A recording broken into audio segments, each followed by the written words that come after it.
untuk bubuknya. Assalamualaikum warahmatullahi wabarakatuh. Jumpa lagi sahabat Inovasi Channel. Kali ini kami akan memperlihatkan proses pemilihan bibit melalui tangkai dan juga batang pohon kelor. Kemudian kami perlihatkan juga bagaimana pemilihan bibit menggunakan biji dari buah kelor. Kalau kita memilih bibit dengan menggunakan tangkai atau batang pohon kelor, kita akan memastikan ukurannya dulu supaya tidak terlalu tinggi. Sebaiknya kita siapkan tangkai atau batang itu cukup dengan ketinggian 3 jengkal atau kurang lebih 40 cm. Kita memilih bibit tentunya yang terbaik dengan memiliki ruas-ruas yang paling banyak supaya potensi tumbuhnya lebih banyak. Karena dalam budidaya kelor semakin banyak tangkai dan juga ranting, maka potensi daunnya tentunya akan semakin banyak. Untuk tahap awal kita di Kecamatan Lunyuk, pemasyarakatan kelor ini dilakukan dengan pemanfaatan pekarangan. Bisa dibayangkan sahabatku, kalau kita memiliki pekarangan dengan mengatur jarak tanam 80 cm saja, maka apabila kita punya luas pekarangan kurang lebih 100 meter persegi, kita bisa menanam sampai dengan 130 sampai dengan 160 batang. So, ini kita sudah kami lakukan, baik itu di Makarsari, dan ini di contohnya kami perlihatkan di halaman kantor Kecamatan Lunyuk. Antara aula dan rumah dinas ini kami tanam, baik ranting atau tangkai yang tua maupun yang muda, tentunya dengan ketinggian yang saya sebutkan tadi. Dan ini salah satu pekarangan warga yang juga kita manfaatkan untuk budidaya kelor. Tentunya selain dari pagar kelor, karena masyarakat budaya kita Sumbawa sangat familiar dengan kelor di pagar. Nah, kemudian ini kami perlihatkan budidaya dengan menggunakan biji kelor. Pertama, kita siapkan biji kelornya, kita rendam di air bawang merah beberapa jam.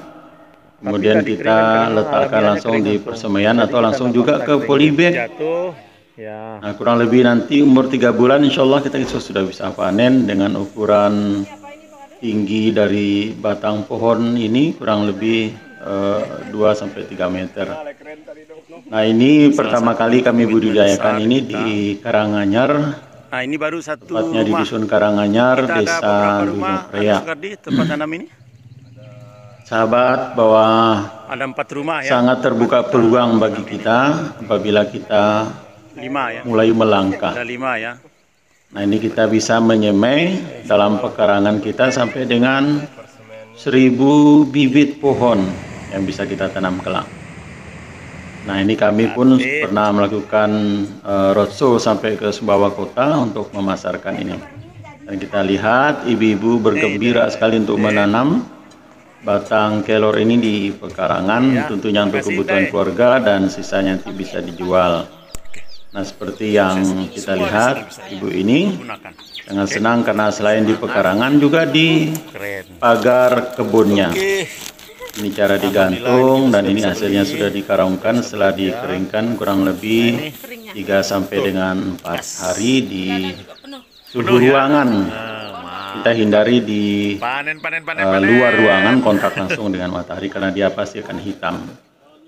Nah, kemudian setiap hari kami di Mekarsari sudah bisa menimbang langsung membeli kepada masyarakat.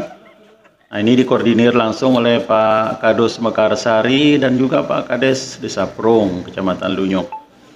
Ini inspirasi sekali buat seluruh masyarakat kita yang ada di Kecamatan Lunyuk khususnya, bahwa insya Allah dengan kelor ini kita akan berupaya menghijaukan seluruh kawasan-kawasan kita, terutamanya daerah-daerah tegakan, mulai dari Desa Pelara, Dusun Pelara, kemudian Dusun Jelapang, Karanganyar, dan seterusnya sampai ke Prung dan juga hingga ke Bontong, perbatasan dari Kabupaten Sumbawa Barat.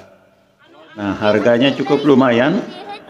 Kali ini kita mencoba membuka harga dengan harga 10.000 per kilogram kering. Dan ini setelah kita tampung di rumah kepala dusun, kami mulai mengirim sampelnya kepada pabrik industri kelor yang baru saja diresmikan oleh Bapak Gubernur NTB Nusa Tenggara Barat. Tentunya yang punya pabrik ini juga sangat low profile, orangnya sangat terbuka dan mau berbagi ilmu dan bahkan berbagi rezeki tentunya. Nah, ini satu karung ini setelah kami timbang ada kurang lebih beratnya 20 kg, yang artinya setiap keluarga dalam satu karung 20 kg ini akan menerima penghasilan kurang lebih Rp200.000. Lumayan buat menambah pundi-pundi rezeki bagi keluarga, untuk membantu anak-anak kita dalam proses belajar, menabung untuk biaya kesehatan, dan juga lainnya. So, kami pemerintah kecamatan bersama seluruh jajaran pemerintah desa yang ada di Kecamatan Lunyuk dan 34 kadus kita targetkan untuk bisa mengoptimalkan pekarangan yang ada di Kecamatan Lunyuk. Insya Allah, upaya ini akan terus kita bangun, kita sinergikan dengan semua stakeholder yang ada. Forum Pemuda Komunikasi Lunyuk, Pokdarwis Karang Taruna, tokoh-tokoh masyarakat, bahkan kepala sekolah ikut kita advokasi. Karena bayangkan satu sekolah memiliki halaman yang cukup luas. Ada yang setengah hektar, 1 hektar, dan bahkan ada yang mendekati 2 hektar.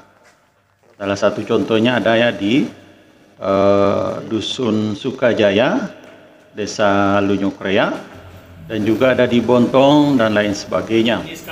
Nah, ini kita bisa melihat untuk sementara kami gunakan garasi rumah dinas camat ini untuk kita jadikan gudang penampungan sementara kelor-kelor yang sudah dibeli oleh Pak Kadus kami di dusun masing-masing. Ini adalah motivasi kita bersama.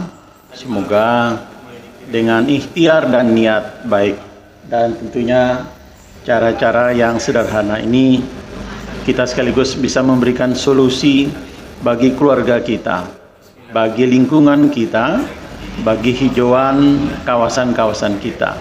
Stop mengeluh, kita coba kombinasikan seluruh wilayah-wilayah tegakan dengan kelor, dan insya Allah nanti kita kombinasikan dengan jahe merah dan lain sebagainya. Hingga akhirnya nanti proses di pabrik ini akan bisa menghasilkan produk-produk kelor yang sangat kita butuhkan untuk kesehatan keluarga tentunya, dan juga untuk kebutuhan dalam negeri dan juga ekspor ke luar negeri dengan spesifikasi dan kualifikasi yang memadai. Macam-macam, So, sahabat